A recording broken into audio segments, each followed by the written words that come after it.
Chair now recognizes Mr. Pallone, Chairman of the full committee, for 5 minutes for his opening statement. Thank you, Chairman Doyle and Schakowsky, for this very important hearing. We're here today because the spread of disinformation and extremism has been growing online, particularly on social media, where there are little to no guardrails in place to stop it. And unfortunately, this disinformation and extremism doesn't just stay online. It has real world, often dangerous and even violent consequences. And the time has come to hold online platforms accountable for their part in the rise of disinformation and extremism.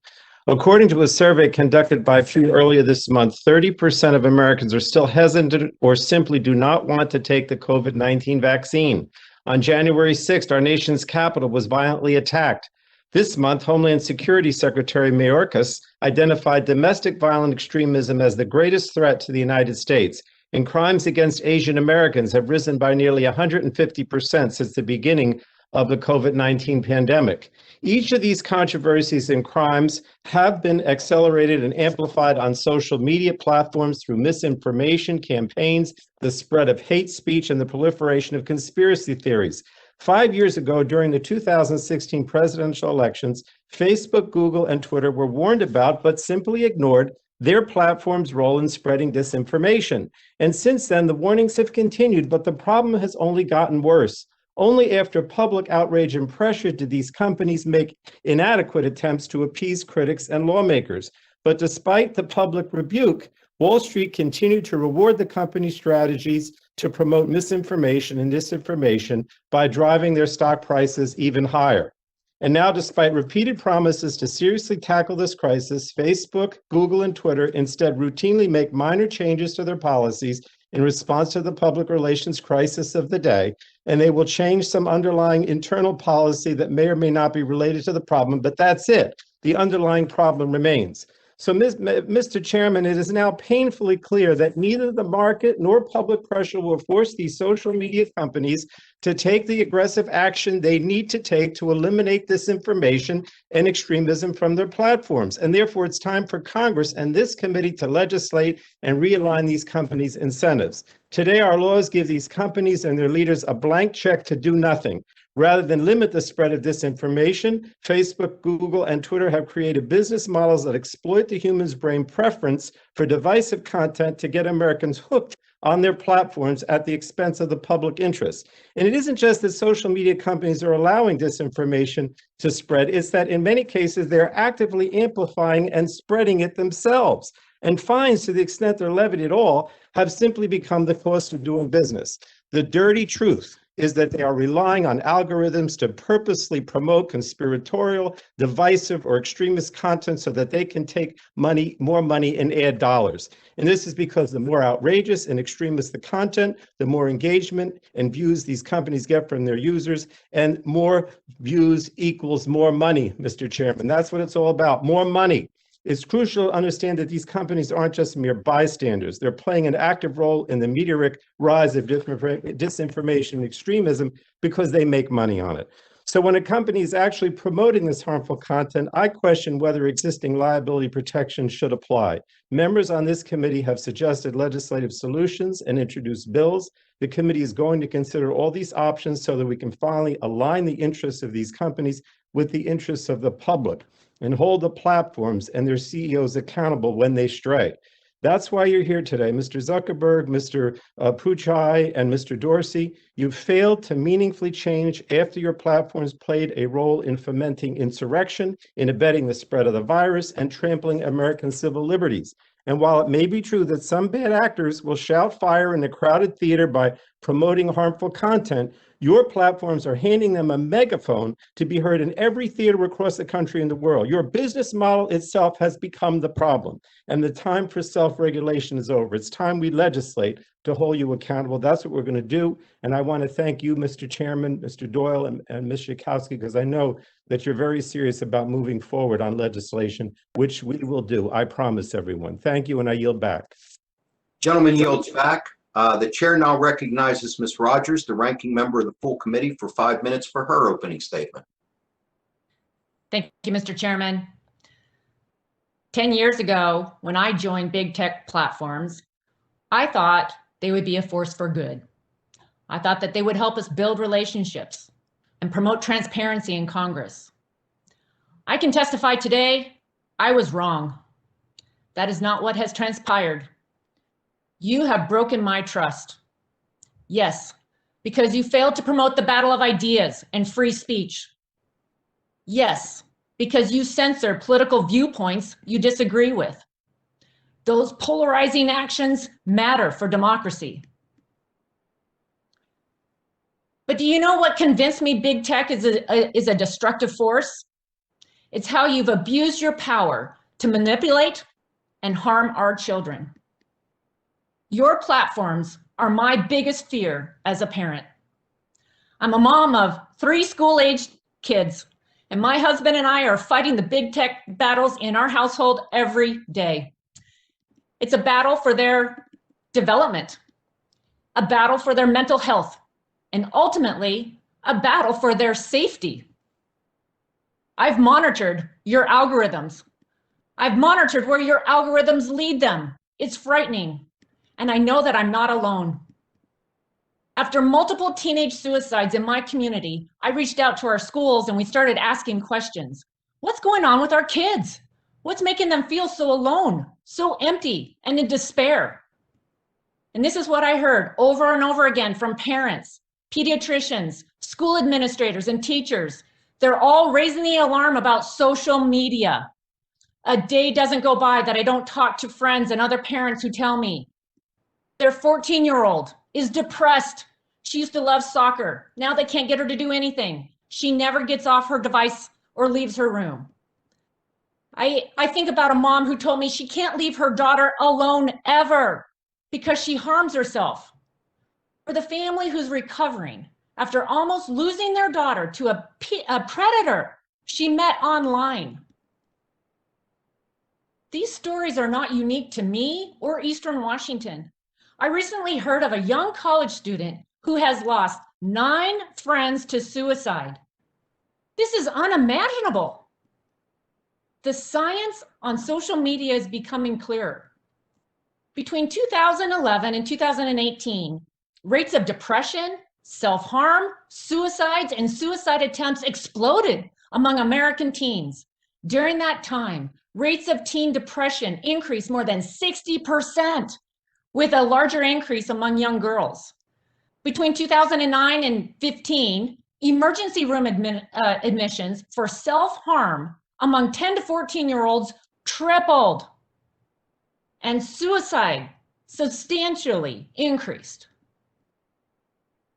One study found during that time, teens who used their devices for 5 or more hours a day were 66% more likely to have at least one suicide-related outcome compared to those who use their device for just 1. Other studies have found that teens who spend more time online report lower psychological well-being and more feelings of loneliness. Remember, our kids, the users, are the product. You, big tech, are not advocates for children. You exploit and profit off of them. Big tech needs to be exposed and completely transparent for what you are doing to our children, so parents like me can make informed decisions. We also expect big tech to do more to protect children because you haven't done enough. Big tech has failed to be good stewards of your platforms. I have 2 daughters and a son with a disability. Let me be clear. I do not want you defining what is true for them. I do not want their future manipulated by your algorithms. I do not want their self-worth defined by the engagement tools you built to attract their attention. I do not want them to be in danger from what you've created. I do not want their emotions and vulnerabilities taken advantage of so you can make more money and have more power. I'm sure most of my colleagues on this committee who are parents and grandparents feel the same way. Over 20 years ago, before we knew what big tech would become, Congress gave you liability protections. I want to know, why do you think you still deserve those protections today? What will it take for your business model to stop harming children? I know I speak for millions of moms when I say we need answers, and we will not rest until we get them. Thank you. Thank the gentlelady. Gentlelady yields back. The chair would now like to remind members that pursuant to committee rules, all members' written opening statements shall be made a part of the record. I would now like to introduce our witnesses for today's hearing and thank them all for appearing today. First, we have Mark Zuckerberg, Chairman and Chief Executive Officer of Facebook, Sundar Pichai, Chief Executive Officer of Google, and Jack Dorsey, Chief Executive Officer of Twitter. We want to thank all three of you for joining us today. We look forward to your testimony. Each of you will have 5 minutes to give your opening statements. Mr. Zuckerberg, we'll start with you. You're recognized for 5 minutes. Chairs Pallone, Schakowsky, and Doyle, ranking members Rogers, Lata, and Bilirakis, and members of the committee. I'm glad that this committee is looking at all the ways that misinformation and disinformation show up in our country's discourse. There are important challenges here for our society, and we have to decide how we want to handle speech that is legal but harmful, and who should be responsible for what people say. Misinformation is not a new problem. It was 200 years ago that a congressman said that a lie would travel from Maine to Georgia while truth was still getting on his boots. And disinformation has often been spread through traditional media too. But the internet gives everyone the power to communicate, and that certainly presents unique challenges. Now, people often say things that aren't verifiably true, but that speak to their lived experiences. And I think we have to be careful restricting that. For example, if someone feels intimidated or discriminated against while voting, I believe that they should be able to share their experience, even if the election overall was fair. Now, I don't think anyone wants a world where you can only say things that private companies judge to be true, where every text message, email, video, and post has to be fact-checked before you hit send. But at the same time, we also don't want misinformation to spread that undermines confidence in vaccines, stops people from voting, or causes other harms. At Facebook, we do a lot to fight misinformation. We remove content that could lead to imminent real-world harm. We've built an unprecedented third-party fact-checking program, and if something is rated false, then we add warning labels and significantly reduce its distribution. We invest a lot in directing billions of people to authoritative information.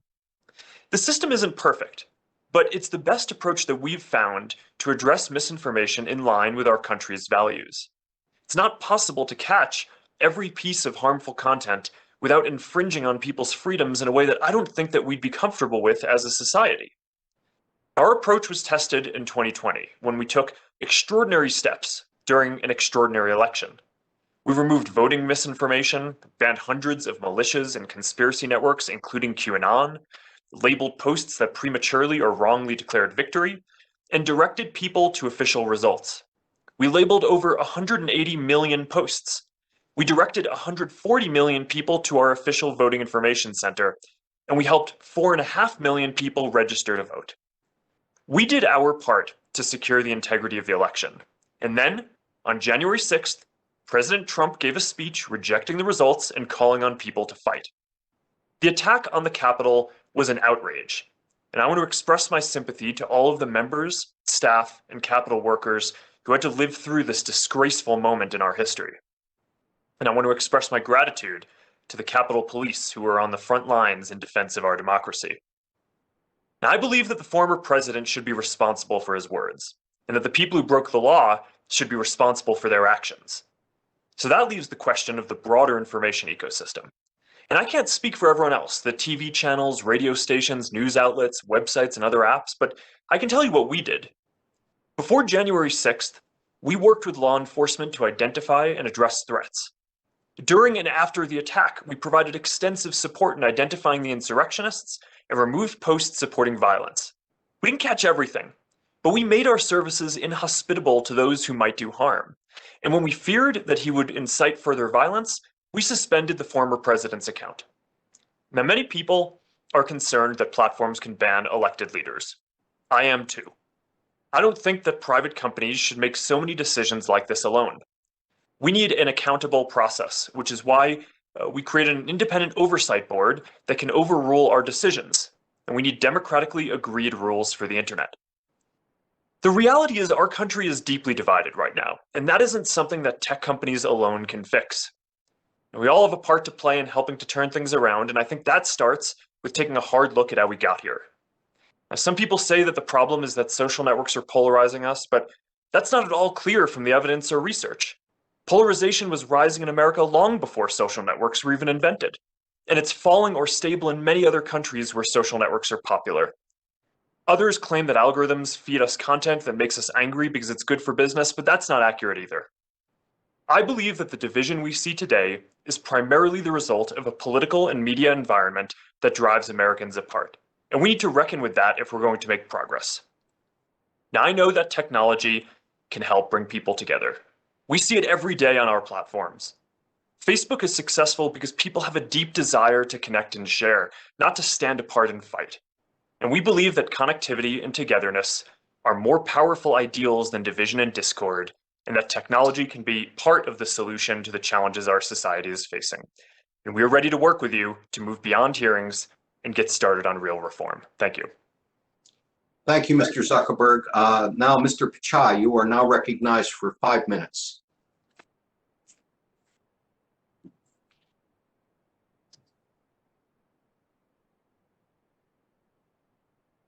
Mr. Pichai, are you Sorry, I have unmuted? my volume on.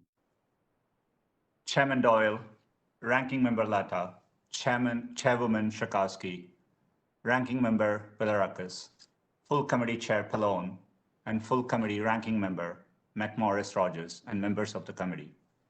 Thank you for the opportunity to appear before you today. To begin, I want to express my sympathies to those who have lost loved ones to COVID or the recent gun violence in Boulder and Atlanta. In difficult times, we are reminded of what connects us as Americans, the hope that we can make things better for our families and our communities.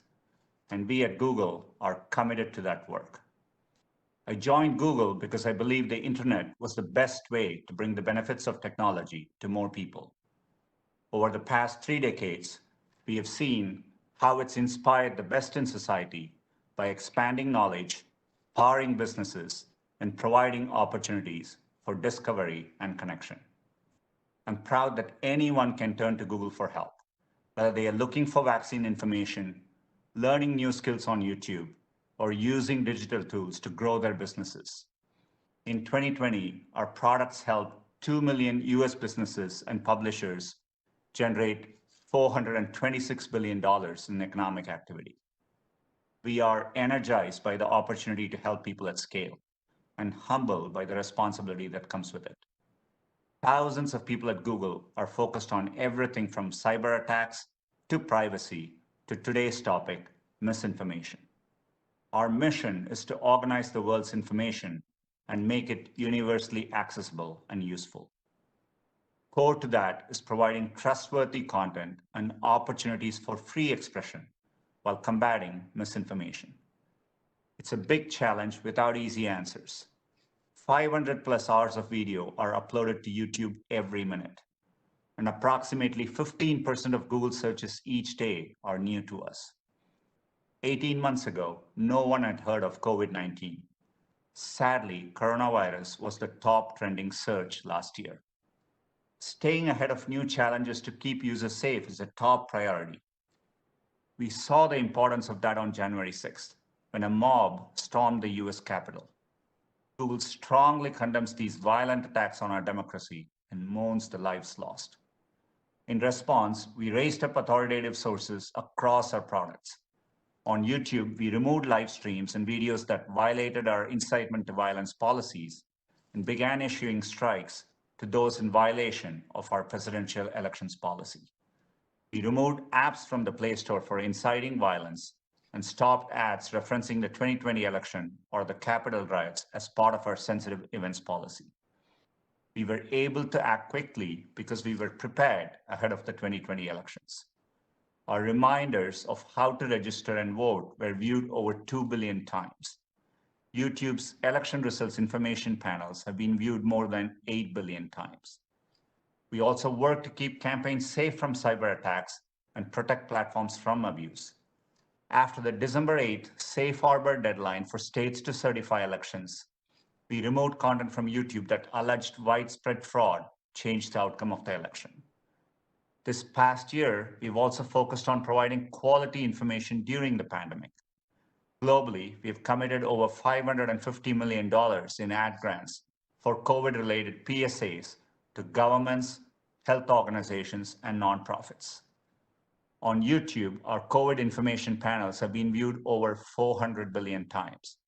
We also removed 850,000 videos and blocked nearly 100 million COVID-related ads throughout 2020. Across all of this work, we strive to have transparent policies and enforce them without regard to politics or point of view. Our ability to provide a range of information and viewpoints, while also being able to remove misinformation, is possible only because of legal frameworks like Section 230. It's foundational to the open web, which has been a powerful force for good for so many. I look forward to sharing more about our approach today and working together to create a path forward for the web's next 3 decades. Thank you. Thank you, Mr. Pichai. The chair now recognizes Mr. Dorsey for 5 minutes. Thank you, members of the Energy and Commerce Committee and its subcommittees, for the opportunity to speak with the American people about how Twitter may be used to spread disinformation and our solutions. My remarks will be brief so we can move to your questions and discussion. In our discussion today, some of you might bring up specific tweets or examples, and I'll probably have an answer like, my team will follow up with you. I don't think that's useful. I'd rather us focus on principles and approaches to address these problems. I'll start with ours. We believe in free expression. We believe in free debate and conversation to find the truth. At the same time, we must balance that with our desire for our service not to be used to sow confusion, division, or destruction. This makes the freedom to moderate content critical to us. Our process to moderate content is designed to constantly evolve. We observe what's happening on our service. We work to understand the ramifications, and we use that understanding to strengthen our operations. We push ourselves to improve based on the best information we have. Much of what we're likely to discuss today are entirely new situations the world has never experienced before, and in some unique cases involve elected officials. And we believe the best way to face a big new challenge is through narrowing the problem to have the greatest impact. Disinformation is a broad concept. We needed to focus our approach on where we saw the greatest risk if we hope to have any impact at all. So we chose to focus on disinformation leading to offline harm, and 3 categories to start: manipulated media, public health, and civic integrity. Many of you will have strong opinions on how effective we are in this work. Some of you will say we're doing too much and removing free speech rights. Some of you will say we're not doing enough and end up causing more harm. Both points of view are reasonable and worth exploring. If we woke up tomorrow and decided to stop moderating content, we'd end up with a service very few people or advertisers would want to use. Ultimately, we're running a business, and a business wants to grow the number of customers it serves. Enforcing policy is a business decision. Different businesses and services will have different policies, some more liberal than others. And we believe it's critical this variety continues to exist. Forcing every business to behave the same reduces innovation and individual choice, and diminishes free marketplace ideals. If instead we woke up tomorrow and decided to ask the government to tell us what content to take down or leave up, we may end up with a service that couldn't be used to question the government. This is a reality in many countries today and is against the right of an individual. This would also have the effect of putting enormous resource requirements on businesses and services, which would further entrench only those who are able to afford it. Smaller businesses would not be able to compete, and all activity would be centralized into very few businesses. So how do we resolve these 2 viewpoints? One way is to create shared protocols. Social media has proven itself important enough to be worthy of an internet protocol, one that a company like Twitter can contribute to and compete on creating experiences people love to use. We've started work on such a protocol, which we call Blue Sky. It intends to act as a decentralized, open source social media protocol, not owned by any single company or organization. Any developer around the world can help develop it, just as any company can access its services. How does an open protocol address the concerns raised here? Greater transparency is the strongest benefit. Anyone around the world can see everything that's happening in the network, including exactly how it works. One doesn't have to trust a company. Just look at the source code.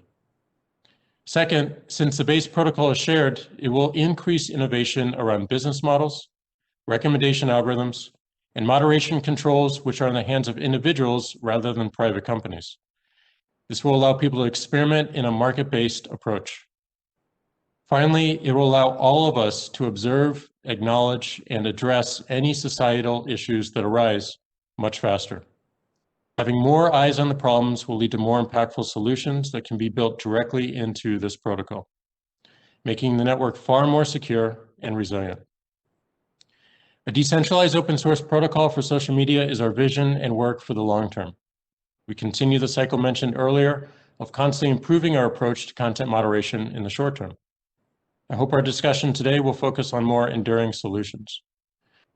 One final note. We are a bunch of humans with a desire to make the world around us better for everyone living today and those that come after us. We make mistakes in prioritization and in execution. We commit to being open about these and doing our best to remedy what we control. We appreciate the enormous privilege we have in building technologies to host some of the world's most important conversations. And we honor the desire to create better outcomes for everyone who interacts with them. Thanks for your time, and I look forward to the discussion. Thank you, Mr. Dorsey. Well, we have concluded witness opening statements. At this time, we will move to member questions. I want to make sure that members are aware that our witnesses are being assisted by counsel, and during questions, our witnesses may briefly mute themselves to seek advice of counsel, which is permitted. Each member will have 5 minutes to start asking questions of our witnesses.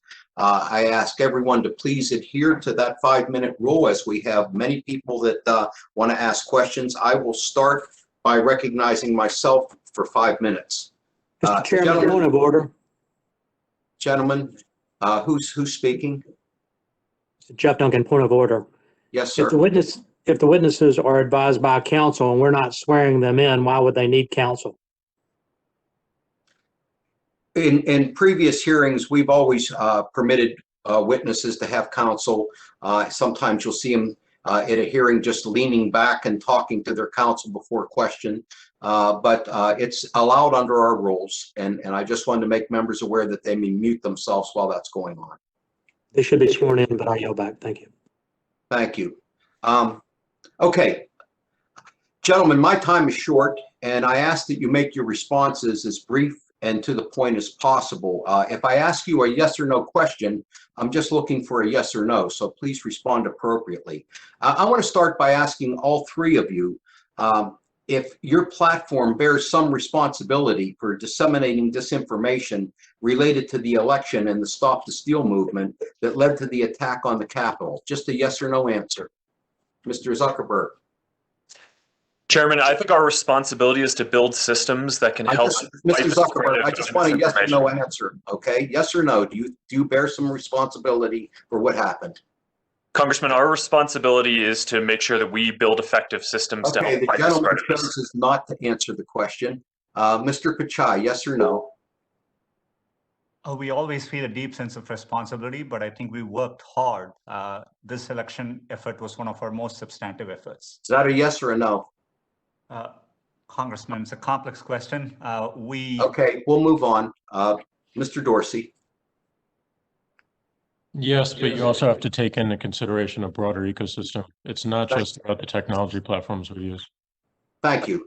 Thank you. And I agree with that. Mr. Zuckerberg, independent analysis has shown that despite all the things that Facebook did during the election, users still interacted with election misinformation roughly 1.1 billion times over the last year. The initial Stop the Steal group started on Facebook and gained over 350,000 followers in less than a day, faster than almost any other in your platform's history.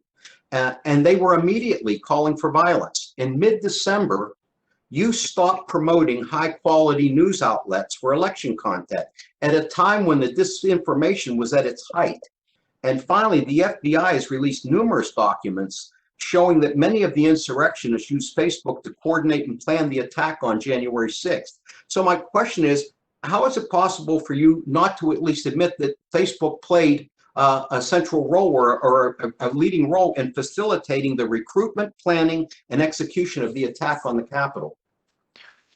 Chairman, my point is that I think that the responsibility here lies with the people who took the actions to break the law and do the insurrection, and secondarily, also the people who spread that content, including the president, but others as well, with repeated rhetoric over time, saying that the election was rigged and encouraging people to organize.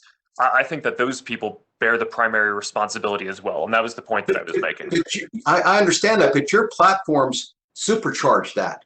You took a thing and magnified in 12 hours. You got 350,000 people in your site. You gin this up. Your algorithms make it possible to supercharge these kinds of opinions. I think we're here because of what these platforms enable, how your choices, put our lives and our democracy at risk. And many of us just find it just unacceptable. I want to ask each of you another question. Do you think vaccines that have been approved for COVID-19 work? Just yes or no. Do you think the vaccines that have been approved work? Mr. Zuckerberg. Yes. Mr. Pichai. Yes, absolutely. Mr. Dorsey. Yes, but I don't think we're here to discuss our own personal opinions. I just want to know if you think the vaccines work. Yes? Yes, however. Thank you. Okay, so if you think the vaccines work, why have your companies allowed accounts that repeatedly offend your vaccine disinformation policies to remain up? I mean, according to report, just 12 accounts on Facebook, Twitter, and Instagram account for 65% of all the vaccine disinformation on your platforms. You're exposing tens of millions of users to this every day. I don't have the stats on YouTube, but my understanding is it's similar. So my question is, why in the midst of a global pandemic that has killed over 500,000 Americans, that you haven't taken these accounts down that are responsible for the preponderance of vaccine disinformation on your platforms? Will you all commit to taking these platforms down today? Mr. Zuckerberg. Congressman, yes, we do have a policy against allowing. Oh, I know you have a policy, but will disinformation. you take the sites down today? You still have 12 people up on your site doing this. Will you take them down? Congressman, I would need to look at and have our team look at the exact examples to make sure Look they at it violate today the policies, and but we get have a back to policy us in place tomorrow, for this. because those still exist. We found them as early as last night. Mr. Pichai, how about you? We have removed over 850,000 videos in If you remove 2020 them on all, do you COVID. still And have people that are spreading disinformation on your platforms? There's about 12 super spreaders. we have clear policies and we take down content. Some of the content is allowed if it's people's personal experiences, but we definitely Okay, thank you. Mr. widespread. Dorsey, I see my time is getting expired. Mr. Dorsey, will you take these sites down? You got Yes. about 12 super spreaders. Will you take them down? Yes, we remove everything against our policy. Thank you. I see my time has expired. I will now yield to the ranking member, Mr. Latta, for his 5 minutes. I thank my friend for yielding. Amanda Todd was just 15 years old when she hung herself. Amanda met a man online who took inappropriate screenshots of Amanda and proceeded to follow her around the internet and harass her for years. He found her classmates on Facebook, and he would send them the picture he took of her. To cope with the anxiety, Amanda turned to drugs and alcohol, but it became too much for her. Mr. Zuckerberg, clearly, Ms. Todd was underage, so the photo that was shared to harass her was illegal. Do you believe that Facebook bears any responsibility for the role it played in her death, yes or no?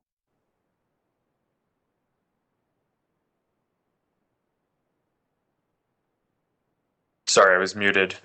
Congressman, it's a incredibly sad story, and I think that we certainly have a responsibility to make sure that we're building systems that can fight and remove this kind of harmful content. And in the case of child exploitation content, we've been building systems for a long time that use AI, and we have thousands of people working on being able to identify this content and remove it. And I think our systems are generally pretty effective at this. Well, And I think it's our responsibility to make sure that we keep improving them. My time's pretty short, but would you say yes or no then? Sorry, can you repeat that? Well, in the question, yes or no, then any responsibility? Congressman, I believe that the responsibility Okay, of platforms. well, let me move on because I've got very short on time. Do you believe that Facebook should be held accountable for any role in her death? Yes or no? Congressman, the responsibility that I think platforms should have Okay, is to build effective systems we're gonna have to move moderate on. this I'm content. gonna have to take that, just you're not responding to the question. Unfortunately, stories like Amanda Todd's are only becoming more common. While we often talk about how your platforms can be used for good or evil, the evil seems to persevere.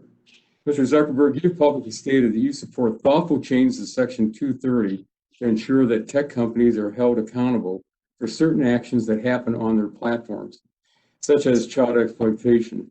What specific changes do you support in Section 230? Thanks, Congressman. I would support two specific changes, especially for large platforms. Although I want to call out that I think for smaller platforms, I think we need to be careful about any changes that we make that remove their immunity, because that could hurt competition. So let me just call on these for larger platforms. I think first, platforms should have to issue transparency reports that state the prevalence of content across all different categories of harmful content, everything from child exploitation to terrorism to incitement of violence to intellectual property violations to pornography, whatever the different harms are. And well, let me ask you also, quick now, where those transparency reports be reported to, and how often do you think those should be going out?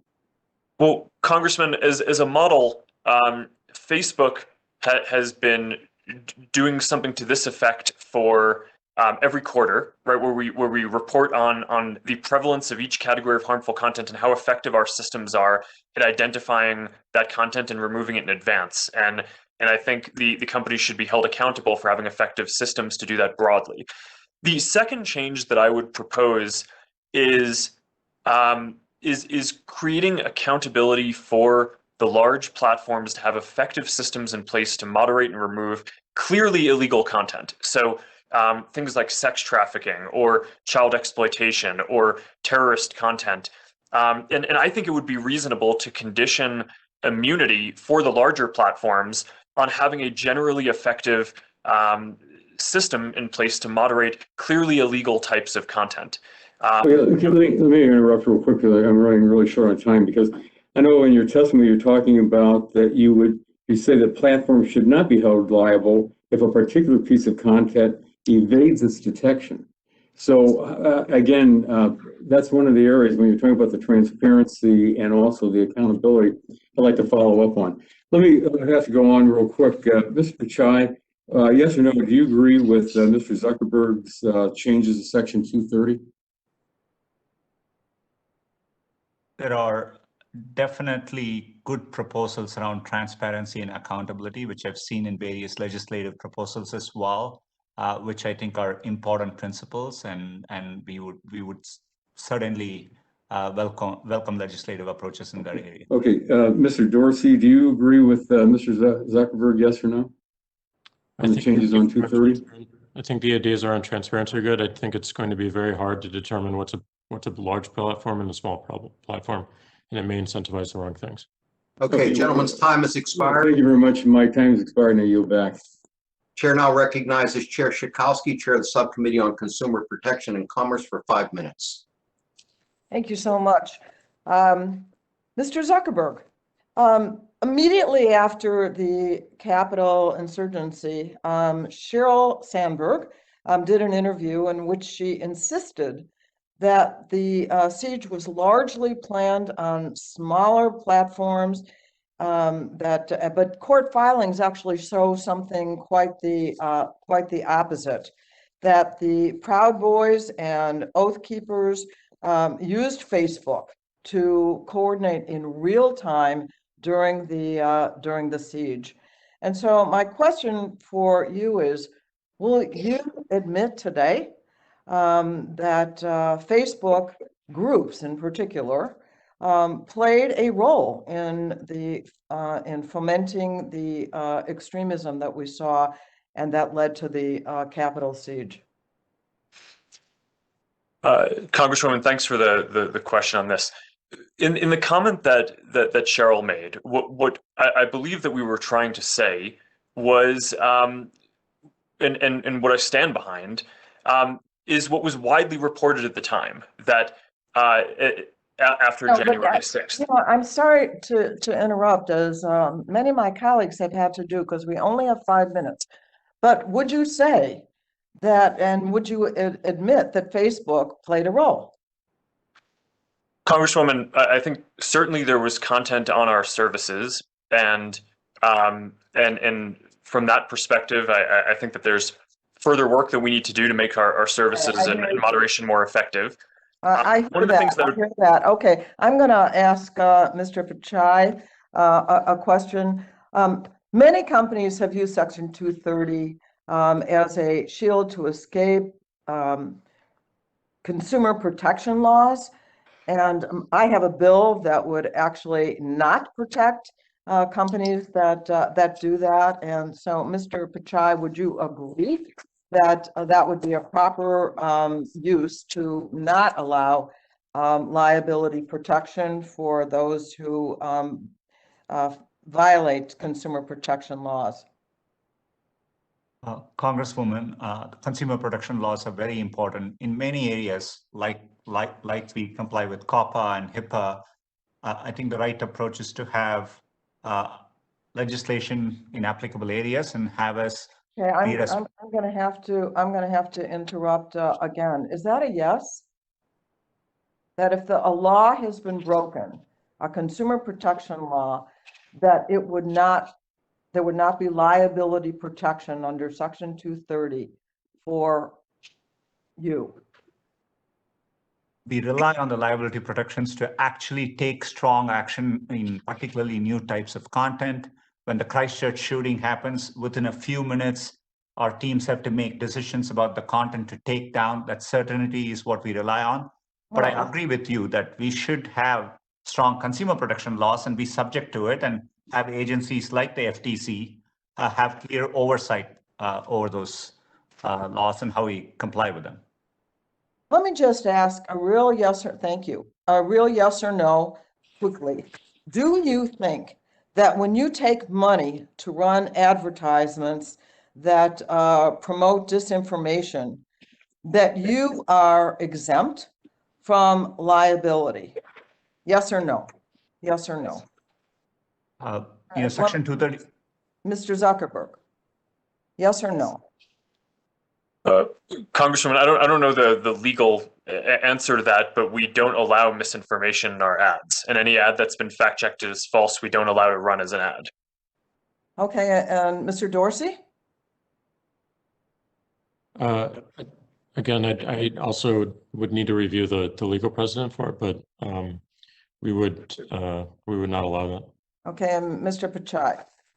We are subject to FTC's deceptive ad practices, so there are statutes which apply to us. We removed over 3 billion bad ads last year alone. Okay, let me ask one more question. Do you think that Section 230 should be expanded to trade agreements that are being made, as happened in the U.S. trade agreement with Mexico and Canada? Yes or no? Mr. Zuckerberg? Congresswoman, my primary goal would be to help update Section 230 to reflect the kind of modern reality and what we've learned over 25 years. But that said, I do still think that Section 230 plays a foundational role in the development of the internet and new companies getting built. So I do think that we should support it. I'm talking now about trade agreements. Mr. Pichai? Congresswoman, I think there's value in it, but if there are evolution of Section 230, that should apply. And so in a flexible way, being able to do that would be good, I think. Mr. Dorsey?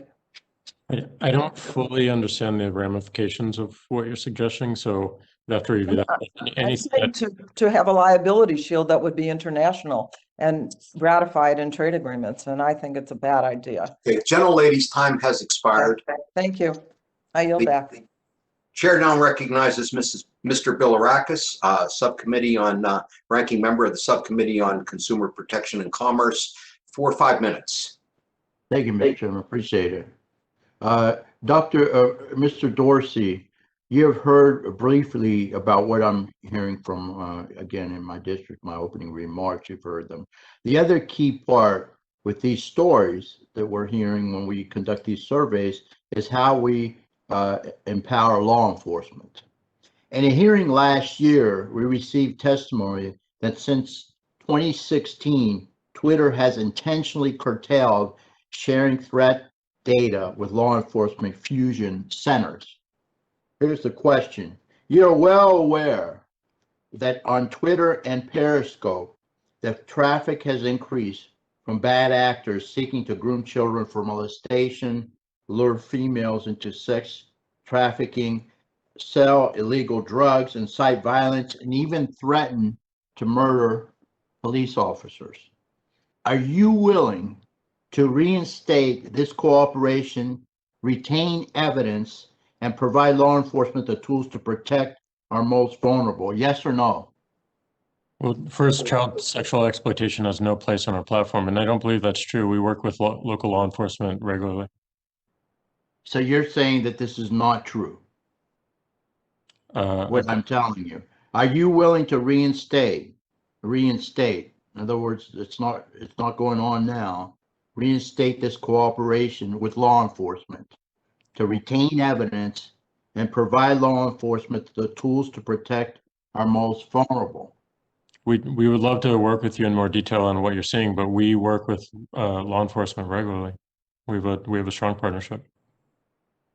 So you're saying that this is not true, what I'm telling you? I don't believe so, but we'd love to understand the specifics. Will you commit to doing what I'm telling you you're not doing in the future, and work with me on this? We'll commit to continue doing what we are doing. And what is that? You're saying that Working so in other words, local law enforcement. Okay. Well, let me go on to the next question, but I'm going to follow up with this to make sure you're doing this. I mean, our children's lives are in jeopardy here. Mr. Zuckerberg, we have heard you acknowledge mistakes about your products before. There are now media reports of an Instagram for under 13 being launched. My goodness. Between this and YouTube Kids, you and Mr. Pichai have obviously identified a business case for targeting this age bracket with content, and I find that very concerning, targeting this particular age bracket, 13 and under. Given these free services, how exactly will you be making money, or are you trying to monetize our children too and get them addicted early? And will you be allowing your own children to use this site with the default settings? We're talking about the site that apparently is being launched for children under 13 and under, or under 13 actually. Can you please answer that question for me? Congressman, we're early in thinking through how this service would work. There is clearly a large number of people under the age of 13 who would want to use a service like Instagram. We currently do not allow them to do that. I think what would be beneficial? What would be beneficial to our children to launch this kind of service? Well, Congressman, I think helping people stay connected with friends and learn about different content online is broadly positive. There are clearly issues that need to be thought through and worked out, including how parents can control the experience of kids, especially kids under the age of 13. And we haven't worked through all of that yet, so we haven't kind of formally announced the plans, but I think that something like this could be quite helpful for a lot of people. Excuse me. Okay, I'll reclaim my time. Mr. Pichai, your company has had failures curating content for kids. What advice would you offer your colleague here? Congressman, we've invested a lot in a one-of-a-kind product, YouTube Kids. The content there is, we work with trusted content partners. Think Sesame Street as an example of the type of channel you would find there. Science videos and cartoons, and we take great effort to make sure. I got to reclaim my time. I have one last question for Mr. Zuckerberg. Do you have concerns with what has appeared on your platform hosted by YouTube? With regard to your children, but in general, do you have concerns? Yes or no? Congressman, are you asking me about YouTube? Yes, I'm asking you about YouTube. Congressman, I use YouTube to watch educational videos with my children. Do you have concerns personally for your children and your family personally? Do you have concerns? Congressman, my children are 5 and 3 years old. So when I watch content on YouTube with them, I'm doing it and supervising them. So in that context, no, I haven't particularly had concerns, but I think it's important that if anyone is building a service for kids under the age of 13 to use by themselves, that there are appropriate parental controls. Gentleman's time has expired. I'm going to ask all members too to try to stick to our 5-minute rule so that we can get out of here before midnight. Chair will now recognize Mr. Pallone, the full committee chair, for 5 minutes. Thank you, Chairman Doyle. My questions are of Mr. Zuckerberg and Mr. Pichai, but I just want to say, after listening to the two of your testimony, you definitely give the impression that you don't think that you're actively in any way promoting this misinformation and extremism, and I totally disagree with that. You're not passive bystanders. You're not, nonprofits or religious organizations that are trying to do a good job for humanity. You're making money. And the point we're trying to make today, or at least I am, is that when you spread this information, actual misinformation, extremism, actively promote it and amplify it, you do it because you make more money. And so I kind of deny the basic premise of what you said. But let me get to the questions. Let me ask Mr. Zuckerberg, according to a May 2020 Wall Street Journal report, a Facebook researcher concluded that Facebook's own recommendation tools were tied to a significant rise in membership in extremist Facebook groups in Germany. I wrote to you last month requesting this research and related documents. I trust you'll fully cooperate with the committee's inquiry and provide all requested documents and information. But my question is, and please yes or no, were you aware of this research showing that 64% of the members in the extremist Facebook groups studied joined because of Facebook's own recommendations tool, joined these extremist groups in Germany? Were you aware of that, yes or no? Congressman, this is something that we study because we want to make sure our products improve. But I'm just asking whether you were aware of it. It's a simple question, yes or no. Were you aware of it? That's all I'm asking. Were you aware of this? Aware at what time? After we studied that? I just asked if you were aware of it, Mr. Zuckerberg, yes or no. If not, I'm going to assume that the answer is yes. Okay. Congressman, I've seen the study. It was about content leading up to the German election, and we since made changes to the platform. Question, which relates to that. You said yes. Okay. The troubling research I mentioned demonstrates that Facebook was not simply allowing disinformation and extremism to spread, it actively amplified it and spread it. This is my point. Nonetheless, Facebook didn't permanently stop recommending political and civil groups to the United States until after the January 6th insurrection, years after it was made aware of this research. The fact that Facebook's own recommendation system helped populate extremist groups compels us to reevaluate platforms' liabilities. Now, back to that Wall Street Journal article. Facebook's chief product officer, Chris Cox, championed an internal effort to address division on Facebook and proposed a plan that would have reduced the spread of content by hyperactive users on the far left and far right. The article alleges, Mr. Zuckerberg, that you personally reviewed this proposal and approved it, but only after its effectiveness was decreased to 80%. Is that true? Yes or no, please? Congressman, we've made a lot of measures that aim to fight this content, including.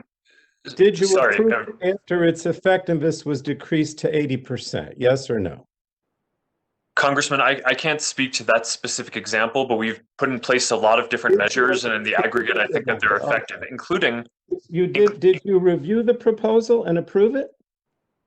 Congressman, we do a lot of work in this area, and I review a lot of proposals, and we've moved forward on a lot of steps. It's not a difficult question. I'm just asking if you reviewed this internal proposal and you approved it, and you won't even answer that. I don't, it's so easy to answer that question. It's very specific. All right, you won't answer, right? Yes or no? Congressman, that's not what I said. I said I did review that, in addition to many other proposals and things that we've taken action on, including shutting off recommendations for civic and political groups. Did you approve it with the 80% decrease in effectiveness? Congressman, I don't remember that specifically, but we've taken a number of different steps on this. Let me go to Mr. Pachai. Mr. Pachai, according to the New York Times, YouTube's recommendation algorithm is responsible for more than 70% of the time users spend on YouTube. In fact, a former design ethicist at Google was quoted as saying, "If I'm YouTube and I want you to watch more, I'm always going to steer you towards Crazy Town." Mr. Pachai, is YouTube's recommendation algorithm designed to encourage users to stay on the site? Yes or no? Is it designed to encourage users to stay on the site? Yes or no? Content responsibility is our #1 goal, so that trumps everything. So I'm only asking, very simple, whether your YouTube's recommendation algorithm is designed to encourage users to stay on the site. Simple question, yes or no? That's not the sole goal, Congressman. That but it is one of the goals. So the answer is yes. Okay. So the bottom line is, simply put, your company's bottom line compel you to amplify extremist and dangerous content. You're not bystanders. And what happens online doesn't stay online. It has real-world consequences. That's why Congress has to act, because you're not bystanders. You're encouraging this stuff. Thank you, Mr. Chairman. Gentleman's time has expired. The chair now recognizes Ms. Rogers, the full committee ranking member, for 5 minutes. We've tragically lost a number of young people to suicide in my community. In a 3-year period from 2013 to 2016, the suicide rate more than doubled in Spokane County. In the last 6 months, one high school lost 3 teens. Right now, suicide is the second leading cause of death in the entire state of Washington for teens 15 to 19 years old. As I mentioned, it's led to many painful conversations, trying to find some healing for broken families and communities. And together we've been asking, what's left our kids with a deep sense of brokenness? Why do children, including kids we've lost in middle school, feel so empty at such a young, vulnerable age? Well, some studies are confirming what parents in my community already know. Too much time on screens and social media is leading to loneliness and despair. And it seems to be an accepted truth in the tech industry. Because what we're hearing today, making money is more important.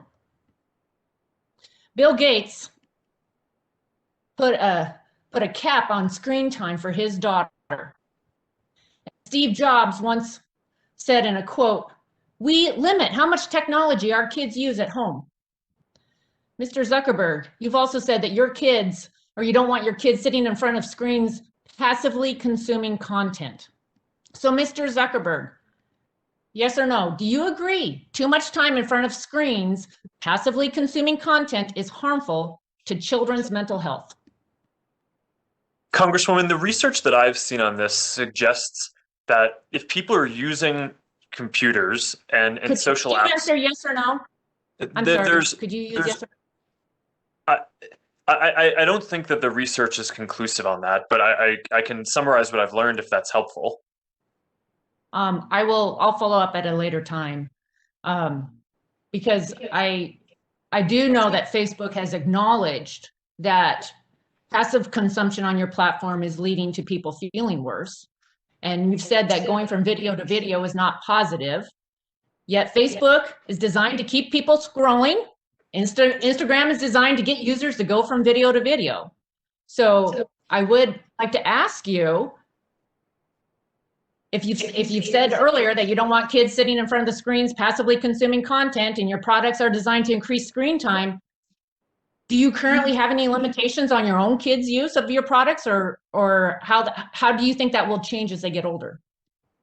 Sure, Congresswoman, my daughters are 5 and 3, and they don't use our products. Actually, that's not exactly true. My eldest daughter, Max, I let her use Messenger Kids sometimes to message her cousins. But overall, the research that we've seen is that using social apps to connect with other people can have positive mental health benefits and well-being benefits, like helping people feel more connected and less lonely. Passively consuming content doesn't have those positive benefits to well-being, but isn't necessarily negative. It just isn't as positive as connecting. And the way we design our algorithms is to encourage meaningful social interactions. So it's a common misconception that our teams are goaled or even have goals of trying to increase the amount of time that people spend. The newsfeed team at Facebook and the Instagram team. Thank you. Mr. Zuckerberg, I do have a couple more questions. So do you agree that your business model and the design of your products is to get as many people on the platform as possible and to keep them there for as long as possible? If you could answer yes or no, that would be great. Congresswoman, from a mission perspective, we want to serve everyone, but our goal is not, I don't give our newsfeed team or our Instagram team goals around increasing the amount of time that people spend. I believe that if we build a useful product, Okay, thank you. Thank you. We all have limited time. I think the business model suggests that it is true. It was mentioned earlier that you're studying extremism. I'd like to ask yes or no of all of you, beginning with Mr. Zuckerberg. Has Facebook conducted any internal research as to the effect your products are having on the mental health of our children? Congresswoman, I know that this is something that we try to study. Can you say yes or no? I'm sorry. I believe the answer is yes. Okay. Mr. Dorsey has Twitter? I don't believe so, but we'll follow up with you. Okay. Mr. Pichai, has Google conducted any research on the effect your products are having on the mental health of children? We consult widely with expert third parties on this area, including SAMHSA and other mental health organizations, and invest a lot of time and effort in this area. Okay, I would like to see that. It sounds like you've studied extremism. Let's get focused on our children. Gentlelady's time has expired. Thanks for watching, and if you haven't already, please consider subscribing to our channel. And while you're at it, please leave us a comment. Thank you for watching.